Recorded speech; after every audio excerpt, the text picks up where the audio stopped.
Marcos, agora nós vamos falar sobre metodologia de ensino. Essa metodologia de ensino, para você entender como funcionam os métodos, eu vou fazer um comparativo entre como funciona o mercado tradicional e como funciona o United. Eu hoje, como especialista no mercado de inglês no Brasil, consigo entender os dois cenários e demonstrar para você. Por que a gente faz isso, Marcos? Porque é muito simples. Ou você se identifica com uma coisa ou você se identifica com outra coisa. Se você se identifica com a metodologia das escolas tradicionais, você não vai se identificar com a United. Se você se identificar com a United, você não vai se identificar com as escolas tradicionais, porque são coisas completamente diferentes, que têm resultados diferentes em tempos diferentes. E eu vou abrir todos os detalhes agora para você entender. Hoje, uma escola tradicional, Wizard, Fisk, CCA, PBF, CNA, IAS, Influx, KNN, são todas escolas tradicionais, certo? Elas aplicam a base metodológica tradicional. Essa base metodológica tradicional, ela está muito fundamentada na questão gramatical, certo? Então você vai lá aprender verbo to be, verbo to have, números, cores, alfabeto, todo o processo gramatical. Isso leva 5, 6 anos para você conseguir passar por todos esses processos de regras gramaticais. Além disso, Marcos, existe um outro processo que acontece com as pessoas que fazem essa metodologia, que infelizmente é muito normal, que é a mesma situação que eu vou causar em você agora. Se eu perguntar para você, Marcos, o que é Apple, você sabe me responder? Não. Apple. Maçã. Maçã. E o que é uma maçã? É uma fruta. Uma fruta. Agora me diz o seguinte, Marcos, por que quando eu perguntei para você o que é Apple, você não me respondeu diretamente que Apple é uma fruta? Porque está vinculado à marca? Se a empresa Apple não existisse, você ainda assim não me falou marca, você falou maçã. Sim. O que você fez? Traduzir. Você fez a tradução. Perfeito. Agora vamos entender isso aqui de forma um pouquinho mais profunda, Marcos. Se eu perguntei para você o que é Apple, por que você traduziu? Eu perguntei para você qual a tradução da palavra Apple? Não. Então por que você traduziu? Porque é automático. É automático, exatamente. A gente está condicionado, porque a vida inteira na escola, no ensino médio fundamental, a gente foi condicionado a pegar Apple, maçã, table, mesa, car, carro, blue, azul, sempre a tradução, né? Agora, quando eu perguntei para você o que é maçã, por que você não traduziu de volta para o inglês e não respondeu que maçã é Apple? Porque é bem automático, na verdade. Acho que é porque já vem na nossa cabeça a palavra em português já. Quando é maçã, é uma fruta. É uma fruta. A gente já vê a tela mental da fruta maçã. Porque em português, Marcos, a gente pensa. Então, quando eu estou aqui conversando com você, por exemplo, você simplesmente está me entendendo e me ouvindo. Está me ouvindo e me entendendo, melhor dizendo. Né? Você não precisa parar para pensar no processo de comunicação. Agora, quando a gente está lá no inglês, na escola tradicional, a gente tem que ouvir, traduzir e depois que eu fiz a tradução é que eu vou entender. A tradução, Marcos, é o pior veneno que existe para uma pessoa que quer desenvolver a capacidade de comunicação verdadeira no inglês, porque condiciona o teu cérebro para ficar pensando em 2 idiomas. Então você tem que ouvir em inglês, traduzir para o português para entender, formular a tua resposta em português, depois traduzir ela para o inglês e aí tentar falar. Aqui acontece muito daquelas coisas que talvez você até já tenha ouvido falar, naquelas pessoas, eu leio, entendo, escrevo, mas não falo. Por quê? Ela já lê a tradução, ela escreve a tradução, quando ela pensa em português, depois ela traduz para o inglês para escrever.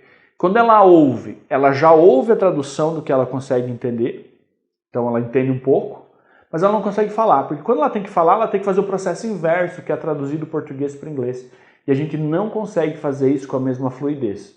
Uma simples razão, Marcos. Se nós pegarmos uma frase de 10 palavras de inglês e traduzir 6 para o português, a gente consegue entender.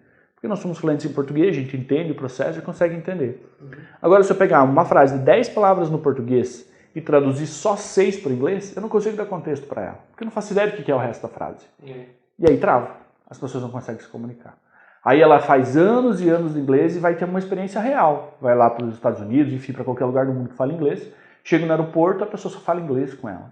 Não traduz, não tem uma outra bengala. Ela tem que ouvir, entender, traduzir, formular resposta. Até ela fazer tudo isso no cérebro dela, a outra pessoa já foi embora. E ainda fica aquela imagem, as pessoas lá fora são muito arrogantes, né, grosseiras. Cara, não existe isso. Quem que vai ficar assim mais do que 2, 3 minutos esperando você pensar, daí pede para falar pausadamente, né? E esse processo não flui, não acontece na realidade. Talvez você vai conseguir passar por isso em lugares turísticos, né? Que estão preparados para receber pessoas assim. Agora, na vida real, não acontece. As pessoas não têm paciência. Pode nem passar na autonomia. Acontece. Eu já tive experiência de pessoas que fizeram anos de inglês, sabiam falar inglês. Foi a pessoa responsável por levar a família para fora do Brasil, né, que ia ser o tradutor, chegou lá fora e não conseguiu falar inglês, entrou em desespero. Porque esse processo de tradução é o grande veneno. Então a gente precisa eliminar a tradução para realmente ser capaz de criar uma capacidade de comunicação plena. Além da questão da tradução, voltando um pouco para a questão gramatical. Você fala português, você é fluente em português, né, Marcos? Teu idioma nativo. Sim. Então com certeza você vai me dizer o que significa o verbo procrastinar, né? Uhum. O que significa? Significa deixar para depois, preguiça. Isso aí, perfeito. Sabe o que é uma onomatopeia? Não. Sabe o que significa ser loquaz?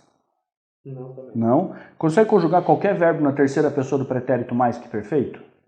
Não. Também não? Não tem razão. Então, Marcos, eu fiz 4 perguntas sobre algumas palavras do português, regras gramaticais, e você me respondeu uma. Por que você não sabe 100% da regra gramatical do português? Porque não é usado, né? Porque a gente não usa. Né? Então, quantas vezes na vida você deixou de se comunicar ou de falar alguma coisa em português porque você não sabia uma regra gramatical do português? Uhum. Alguma vez? Não. Não, nunca. Só se for na frente do livro. E aconteceu já alguma vez na tua vida? Não. Não, então, né? Quantas vai usar 1 ou 2 vezes na vida e olha lá. E nesse momento não é exigido do cidadão normal que saiba todos os termos, né? Só precisa comunicar. Né? Exatamente. Se a gente não usa a regra gramatical do português no nosso dia a dia, não sabe a regra de cor, a gente será que precisa saber a regra de cor do inglês? Acredito que não. Não precisa, né? Então por que a gente fica anos da nossa vida vendo a regra gramatical do inglês na escola? Porque a escola, como é que era? Verbo to be, né? Primeiro ano era verbo to be, segundo ano verbo to be, e a gente foi verbo to be a vida inteira, verbo to be, verbo to have. Sim. Né? Muitos professores de inglês sequer sabiam falar inglês lá no ensino médio fundamental. Será que a gente precisa ser especialista na regra gramatical do inglês para se comunicar em inglês? Não, acredito que se até morador de rua nos Estados Unidos sabe se comunicar, porque a gente não consegue também, né? De outra forma, sei lá. Então qualquer pessoa consegue se comunicar e não precisa ser especialista na regra gramatical. Agora, como é que isso acontece na prática? É exatamente isso que a gente vai entender agora. Além dessa questão gramatical, a escola tradicional tem outras características, como horários fixos, turmas fixas. Você vai ter 10 ou 15 pessoas numa sala, níveis diferentes. Então vai ter uma criança de 12, 13 anos, aí tem um jovem de 20 anos, uma pessoa de 40 anos e outra de 50 anos, todo mundo na mesma sala. Níveis diferentes muitas vezes, o que gera constrangimento em sala, gera uma série de dificuldades que muitas vezes tiram o adulto da sala de aula. A maioria dos adultos que começaram a fazer inglês na vida adulta fez 1 ano, 2 anos e desistiu. Porque ela olhava para frente, ela tinha mais 3 anos, e ela não estava vendo resultado nos últimos 2, ela desiste de fazer inglês. Existem as exceções, mas a regra é essa, que as pessoas começam e não conseguem terminar porque não conseguem enxergar sentido nesse processo. Sim.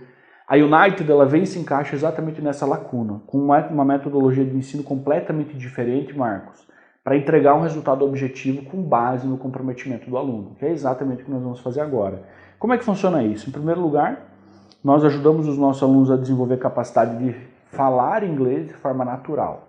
Ou seja, você vai aprender a falar inglês da mesma forma que você desenvolveu a sua capacidade de comunicação em português. Você sabe me dizer qual foi a primeira coisa que aconteceu na tua vida para você começar a desenvolver a tua capacidade de falar português?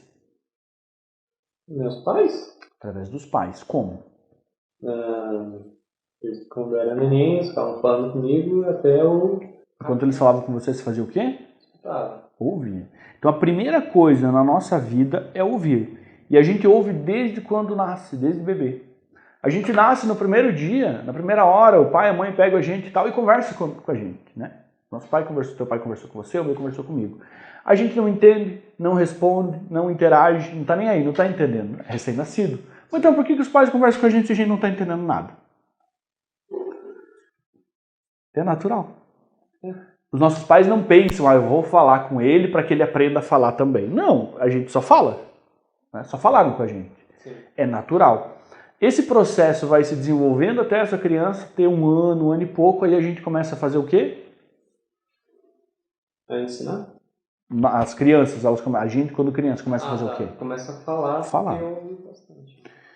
Exatamente, a gente começa a falar o que a gente ouve bastante, que normalmente são quais palavras? Papai, mamãe. Papai, mamãe, perfeito. Então a gente fala papai e mamãe porque é o que a gente mais ouve. Então, cadê o papai, cadê o papai, cadê a mamãe? De repente a gente fala papai. O que acontece? O pai aparece. Opa, o cérebro faz uma associação. Sempre que eu falar papai, o pai vai aparecer. Daí a gente fala papai e mamá. Aparece o papai com mamadeira. O nosso cérebro faz uma nova associação. Quando tiver com fome, eu preciso falar papai e mamá. Não é uma coisa que a gente entende o significado da palavra papai ou o significado da palavra mamá. A gente só entende o processo de associação. Sim. Então, com 1 ano e meio, a gente já está se comunicando. Com 3 anos, a gente já está falando muito bem, certo? Com 6 anos, a gente entra na escola. Aí, com 6 anos, quando a gente entra na escola, Marcos, a gente vai entrar na escola para aprender o quê? Em primeiro lugar, o ABC. O ABC. Então, a gente vai lá para aprender a ler e escrever, não é mesmo? Primeira coisa, a gente entra, a expectativa dos nossos pais vai aprender a ler e escrever.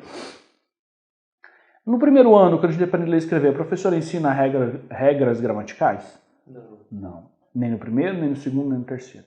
A gente vai começar a aprender regra gramatical lá pelo 4º ano, né?